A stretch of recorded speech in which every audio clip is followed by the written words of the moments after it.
नमस्कार, दैनिक India news में आप सभी दर्शकों का स्वागत है।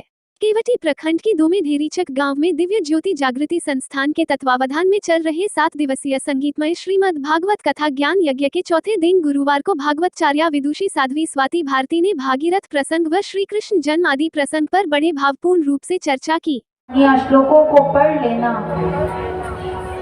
अपने घर में चित्र बनवा लेना, माला, कंठी, विभिन्न प्रकार से प्रभु के भजन संकीर्तन को करना, ये सब बाहरी विधियां उस आंतरिक मिलन की विधि की प्रतीक हैं। उन्होंने भगवान श्री कृष्ण की लीलाओं से भाव विभोर कर कई आध्यात्मिक रहस्यों को उजागर किया।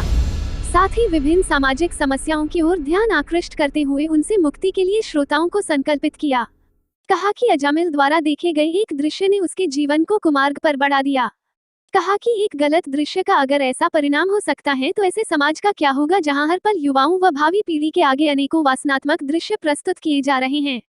भावी पीढ़ी के प्रति अपनी चिंता व्यक्त करते हुए उन्होंने कहा कि आज के युवाओं को सिर्फ शिक्षा ही नहीं, दीक्षा की भी सख्त जरूरत है, तभी युवा हमेशा विवेकशील कर्म ही करेंगे। श्री आशुतोष महाराज जी के मार्गदर्शन में संपूर्ण शिक्षा कार्यक्रम मंथन तथा सम वर्कशॉप युवाओं को अंदर से जागृत कर रहे हैं। ब्रह्म ज्ञान द्वारा समाज में आध्यात्मिक मानसिक क्रांति व जागृति लाने वाले ऐसे कई प्रकल्पों से जनमानस को परिचित करवाते हुए उन्होंने कहा कि हर तबके व आयु के लिए कार्यरत इन प्रकल्पों ने समाज के नव निर्माण का दारोमदार बखूबी संभाला है, जिसे जानकर भक्त अत्यंत प्रभावित हुए। जैसे मैग्नीफाइंग लेंस वातावरण में फैली सूरज की रश्मियों को केंद्र पर इकट्ठा कर वहां मौजूद वस्तु को जला देता है, ठीक ऐसे ही जब एक व्यक्ति अपने केंद्र से जुड़ जाता है तो उसकी परम चैतन्य ऊर्जा सभी विकारों को जलाकर भस्म कर देती है। कहा कि जिस समय मनुष्य के जीवन में भगवान भोलेनाथ जैसे गुरु का पदार्पण होता है तो वो मृत्यु से अमृत की ओर बढ़ जाता है। भगवान शिव स्वयं स्कंद पुराण में समझाते हैं कि जब तक हम सद्गुरु की शरण में जाकर ईश्वर दर्शन करवाने वाला ज्ञान प्राप्त नहीं करते, तब तक हमें प्रभु की प्राप्ति नहीं होगी। गुरु ही मानव देह के भीतर ईश्वर को प्रकट कर भक्ति का वास्तविक मार्ग प्रदान करते हैं। फिर जीवन का हर दिन आनंद उत्सव बन जाता है। साथ ही प्रभु का यह पावन संग मलिनता को दूर कर व्यक्ति व समाज को सुंदर रूप प्रदान करता है।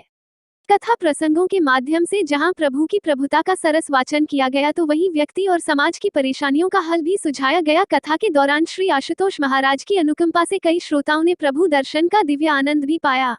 श्री कृष्ण जन्मोत्सव की छठा अद्भुत थी। ऐसा प्रतीत हो रहा था मानो पूरे पंडाल ही गोकुल बन गया हो एवं सभी नर नारी गोकुलवासी। परमायुगा भारती जी, कात्यायनी भारती जी, मंदाकिनी भारती जी, सुमन भारती जी, पंचारत्ना भारती जी, प्रियंका भारती जी, रागिनी भारती जी एवं गुरुभाई पार्थ के सुमधुर भक्ति रचनाओं द्वारा श्री कृष्ण जन्मोत्सव को हर्षोल्लास के साथ मनाया गया।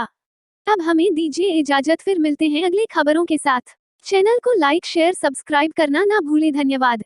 देखते रहे दैनिक इंडिया न्यूज।